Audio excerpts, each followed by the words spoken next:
aga see on ebareaalne. See on nagu reaalselt ebareaalne.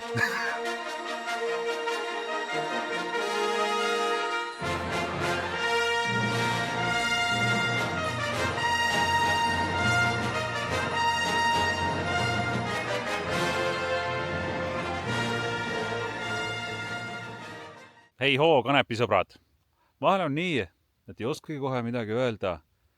Aga seekord on öelda küll. Saate aru? Ma olen seal rahakahjustusega kanepipõllul ja ta on taastunud. Ta on hakanud taastuma.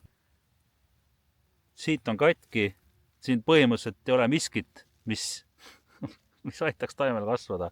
Ja ta on ajanud siit uuesti varre püsti ja õitseb ja tundub nagu kanepipõllu moodi.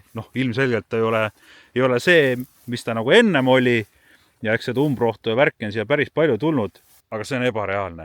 See on nagu reaalselt ebareaalne. Täitsa lõpna.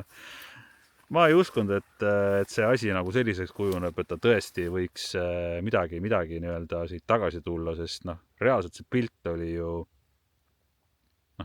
oli ju halb. Põhimõtteliselt see oli this is the end.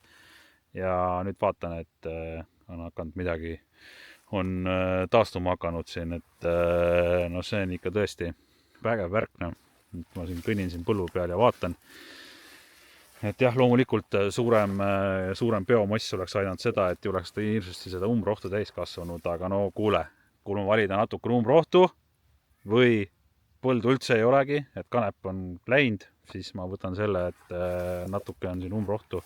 Need emotsioonid on reaalselt sellepärast, et ega ma siia põllule tulles ei teadnud, mis meid ees ootab. Järgmine näide. Ma tõmban selle taime välja. Võtsin põllul natukene saaki vähemaks, vabandust selle pärast, aga come on! Ja kasvab ja tuleb. Väga äge. Et jaa, loomulikult ta ei ole nii tihe ja nii ilusad kui mul teised põllud. Ja eks saagi kadu on ikkagi päris korralik, aga mina ei uskunud, et siit nagu tõesti üldse midagi tuleb. Näeb nagu kanepipõld välja, eks käime korra teisel kanepipõllul ka üle tee ja vaatan, millised nad päriselt võiks välja näha.